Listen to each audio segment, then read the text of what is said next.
objektif untuk kebaikan kita semua ke depan. Gitu. Luar biasa. Tepuk tangan untuk Pak Roberto. Bung Harfa, apakah Anda melihat komando PSSI masih akan tetap di Pak Erick Thohir?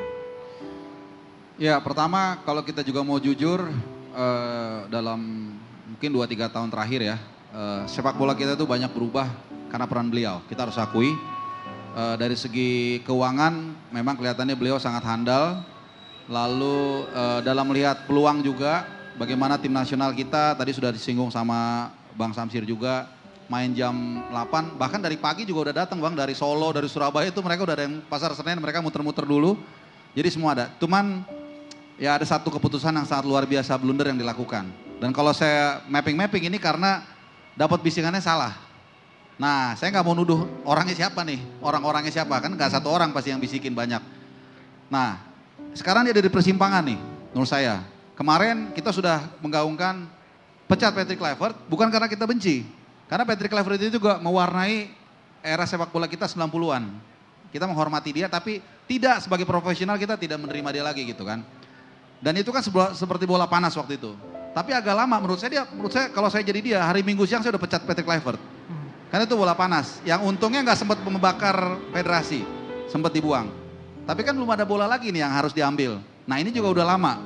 Menurut saya salah satu yang harus diambil langkah cepat adalah menentukan pelatih secepat mungkin, setepat mungkin. Karena itu akan membuat masyarakat terjawab kepenasarannya. Jadi kalau saya sih melihat dia ada di persimpangan untuk benar-benar berani mengambil keputusan. Seorang pemimpin harus berani. Pasti nggak mungkin semua orang senang. You decide, you divide. Betul. Nah, tapi bagaimana nih untuk dia mengambil keputusan yang objektif, yang berdasarkan empiris dan kemudian bukan menyingkirkan ya, tapi meredam orang-orang yang mungkin mengganggu beliau bisa objektif mengambil keputusan. Nah, kalau itu dia bisa lakukan, mungkin kapal ini akan bisa terus berlayar. Tapi kalau enggak, ya tentu ada konsekuensinya. Seperti itu. Luar biasa. Tepuk tangan untuk Bung Harfa. Bung Rocky. Mengenai sosok, mengenai figur Erick Thohir di komando PSSI. Sebelum saya jawab, boleh saya balik tanya? Silakan, Bung Rocky. Kalau menurut Bung sendiri bagaimana Pak Erick kerjanya? Ini paling enak sebetulnya host itu bertanya bukan menjawab sebetulnya. Dia penyerang Pak, dia penyerang Pak. Dia penyerang Pak. Counter penyerang. attack ya. Kalau melihat perkembangan sepak bola ada, layaknya yang disebutkan oleh Bung Harfa tadi. Memang nggak ada yang sempurna ya menurut saya. Tapi pertanyaannya adalah saat ini, apakah kemudian Pak Erick Thohir masih fit dalam posisinya ketika dia mengemban jabatan sebagai seorang Menpora dan juga sebagai komando PSSI. Itu satu.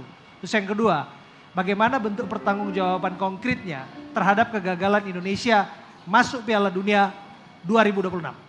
Itu yang harusnya dijawab. Very clear statement dan bold, jelas statementnya itu. Kalau saya, tadi kan sudah dibilang, kita bukan ini kan, berarti kan Pak Erick nggak gagal. Artinya menurut saya, selama Pak Erick pegang, atmosfer itu berubah. Banyak sekali progres, banyak sekali perkembangan yang kita hadapin.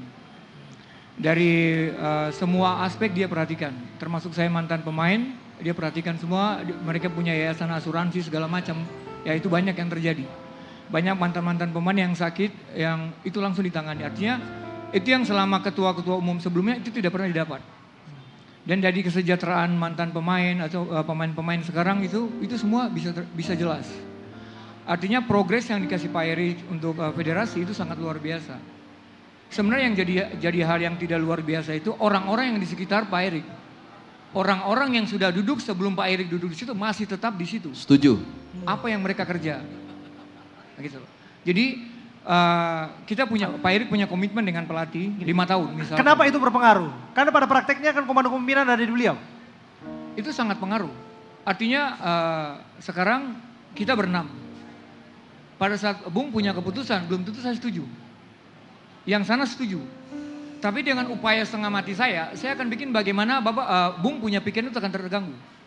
Dan itu akan membuat keputusan-keputusan itu jadi miring. Nah, artinya yang saya bilang bahwa kita butuh orang sesosok yang jujur, artinya orang yang benar-benar jujur yang dibawa, dia pada saat dia punya pikiran jujur, semua di bawahnya itu akan ikut. Ya, artinya itu yang saya dapat pelajaran pengalaman saya. Pada saat kepalanya bersih, leher sampai kaki juga akan bersih. Nah, jadi kalau macam kepalanya sudah bersih, leher masih bengkok, dia akan geser tuh dia akan bersin. Tapi di era kepengurusan Pak Erik, banyak juga orang-orang yang sebelum Pak Erik belum digeser. Mereka masih duduk di situ. Dan itu akan jadi benalu.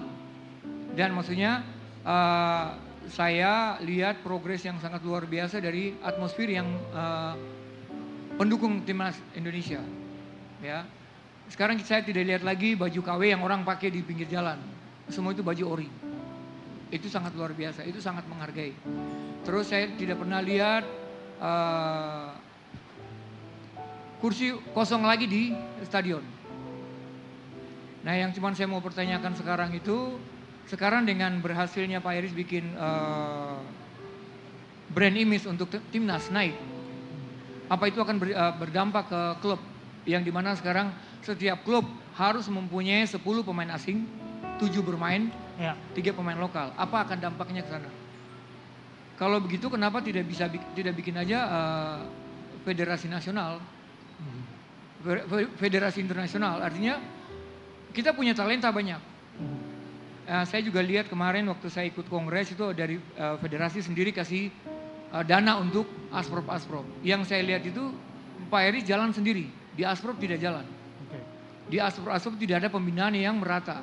Artinya kita punya pembinaan usia dini itu tidak jalan. Program-program dari atas itu tidak jalan. Kenapa yang tadi saya bilang tidak jalan? Yang terjadi itu yang saya bilang tadi, untuk masuk EPA saja orang mesti bayar 15 juta. Dan sekarang yang buat saya sangat menarik itu, yang sepak bola sekarang itu sepak bola Indonesia, sepak bola di Indonesia itu sepak bola orang tua mampu, bukan sepak bola anak mampu. Jadi orang tua yang punya duit, yang anaknya bisa bermain bola di kasta-kasta yang tertinggi. Contoh di EPA, banyak di EPA yang levelnya tidak akan bisa masuk di timnas, tapi mereka bisa bermain. Nah, itu hal-hal itu yang mesti dari federasi yang harus berantas. Dan itu saya pikir Pak Erik tidak tahu. Tidak mungkin Pak Erik tidak tahu. Karena itu sudah menjadi buah bibir semua masyarakat. Ya. Nah, hal-hal itu yang mungkin kalau saya bilang misalkan Pak Erik masih duduk lagi, itu yang harus diberantas. Ya, jadi kalau saya punya pemikiran, contoh saya di Hong Kong. Saya 5 tahun di Hong Kong itu saya tidak pernah lihat pemain asing dibayar lebih mahal dari pemain lokal. Dengan satu catatan pemikiran mereka bahwa ekonomi itu tidak akan keluar dari Hong Kong. Itu cara berpikir mereka yang sederhana. Jadi saya pemain asing, saya pemain Indonesia saja masih lebih mahal dari pemain Afrika yang ada di Hong Kong. Dan pemain semahal-mahal saya masih lebih murah dari pemain Hong Kong. Pemain Hong Kong itu difasilitasi semua. Dia punya sponsor, dia punya endorse, dia punya semua. Jadi mereka cuma modal badan untuk hidup selama mereka jadi pemain bola. Jadi artinya pengaturan sekolah untuk mereka tidak ada. Karena memang mereka punya kesejahteraan sudah ada. Nah, begitu juga yang terjadi di Cina. Di Cina itu mereka tidak akan kasih pemain yang potensi untuk keluar dari Cina. Negara akan biayai pemain potensi itu sampai dia jadi. Mereka akan dibentuk sampai jadi. Nah, itu juga contoh di kita memang sudah banyak. Nah, yang saya cuma mau tangkapin lagi tadi, siapa nih sosok pelatih? Sebenarnya bukan buat saya, misalkan pertanyaan itu bukan siapapun pelatihnya. Tapi yang saya mau tanya, masih sabar nggak? Artinya dengan komitmen kita bikin 5 tahun, sabar nggak? Artinya proses itu tidak bisa cuma 1 tahun. Ya. Sekarang dengan pelatih baru, dengan pemain yang ada nih. Apa garansi 1 tahun pemain semua yang tadi disebutin, pelatih yang tadi disebutin bisa mengerti dalam 1 tahun setiap karakter pemain itu untuk membentuk pemain itu jadi? Tidak mungkin. Nah, itu yang saya bilang, dengan proses itu semoga Pak Erik kupingnya tidak tipis. Artinya mendengar gosip sana, gosip sini, yang contoh yang kita selama ini tahu bahwa Sintayong dipecat karena ruang ganti. Ternyata ruang ganti itu kan tidak ada. Itu kan cuma kuping tipis.